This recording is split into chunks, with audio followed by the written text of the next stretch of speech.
Hello and welcome to some more Star Citizen news, this time for the week ending the 10th of September. We take all the latest infos, at the moment mainly about the road to Alpha 3.0, but also this week on 600i corrections, the Game Changer ship, and just ship stuff in general. Then we compress it all down and feed it to you like a hungry pigeon. This week's burn down has seen some progress overall, which is good, because last week's did not. It saw us going in the wrong direction. So last week ended at 94 must-fixed issues before they can go to an Eva Carty build. Overall, this week, they've reduced the bugs by 18, bringing the total issues down to 76, along with fixing a slew of crashes, blockers, and other bugs that weren't really mentioned in that number. They've also been planning what they want to do with the Eva Carty testing, and they've been, working out exactly what they want the Eva Carty to evaluate in more detail.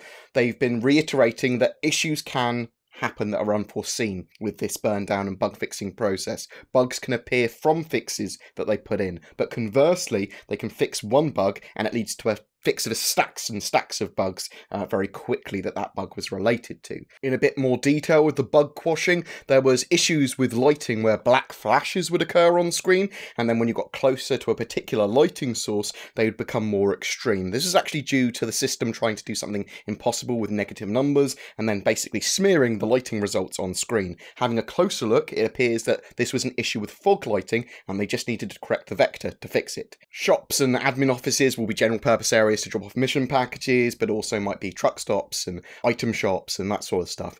And there were issues with NPCs tending these stores where they would stretch to interact and talk to players.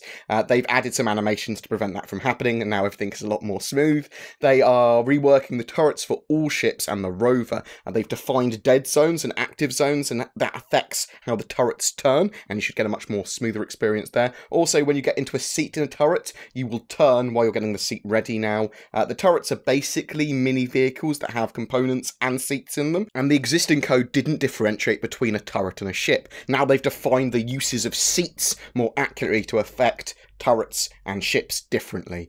There was a bug where you'd randomly die in an outpost on moons. It was a room system bug. So this was literally, there were gaps in between the rooms where air would leak out of an outpost until there was no oxygen left. So they had to make the atmosphere in rooms a more precise shape to the interior of the room system, including doorways. So they literally cut around the exact shape of a room. This should now mean that all future outposts won't have this issue because they're from that modular system where they can generate them modularly, and they've now cut around the correct shapes so that there's no gaps and no air leaking. UI engineering have been working to fix a few blocking issues in the vehicle customization code. Those bugs had taken more time than anticipated to fix. The UI team are planning to finish some additional work on the Mobiglass apps early next week. The entire comm system is going to be undergoing a final implementation pass and review next week, and those features and the mission system may get some further work after review. There was also a happy hour this week where a lot of info was given. Once Alpha 3.0 goes live, some of the new flyable ships with that build will increase in price, including the Constellation Aquila. Also, those flyable ships will go from limited availability to permanent availability in the store. Spectrum updates are not tied to the 3.0 alpha release. So Turbulent is currently really focusing on the Delta Patcher to get it done for 3.0. We know that they were using effectively the unskinned version of the Delta Patcher at Gamescom, Copy Build 3, which is their internal build of it. So I'm assuming that all they need to do left for Turbulent is to get it tweaked, polished, and skinned better, and a better UI experience for the players and users for that. Oxygen clarifications were also given, so suits and tanks in 3.0 will have the same capacity-wise as every other suit. In the future, it's going to vary. There will be AI and NPCs running around other landing zones in 3.0, not just at Levski. The ships for 3.0 have been effectively content locked with what's going to be in there, so that's going to be the Aurora rework, the Cutlass Black rework, the Dragonfly, the Nox, the Ursa Rover, the Aquila, the Prospector. Don't expect any extra ships other than that in there, but they can still work on the other ships, and they can still work on those ships even if it has been content locked. The Reclaimer still has further steps in the pipeline to go before it's complete. It has 3 rooms still in the art stage, and then it's going to go to the tech art team for its levels of detail. Then animations get hooked up, and then it gets broken down into derelicts as its last part of the pipeline before it becomes flight ready. So it's got a little bit of work work left there still. The Cutlass Blue and Red are in production. Once they complete work with them, they will continue with the Constellation Phoenix. The 300i rework is scheduled for December.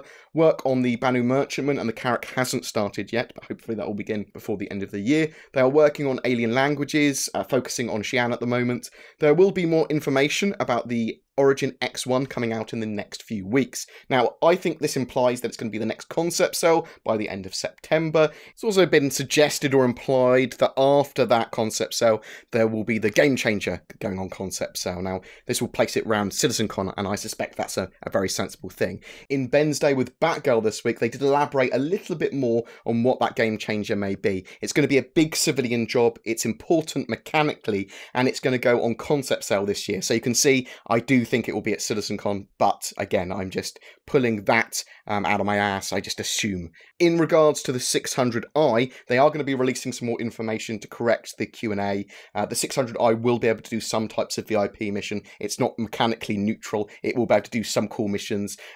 It's just not the same types of commercial mission that the Phoenix, Genesis, and 8-90 will be able to do. The Terrapin is also being finished up right now work-wise. September's RSI subscriber flare is out, and it's a Prospector and Herald ship design schematic. If you're a subscriber, you should have it in your account now. If you subscribe over the weekend, you'll have it by Monday. RSI subscribers are basically additional voluntary subscribers to help fund shows like Happy Hour and ATV community shows, that sort of stuff. There was a really cool sneak peek in the newsletter as well. It's the Idris exploding. This huge explosion kind of highlights the work done by the VFX team.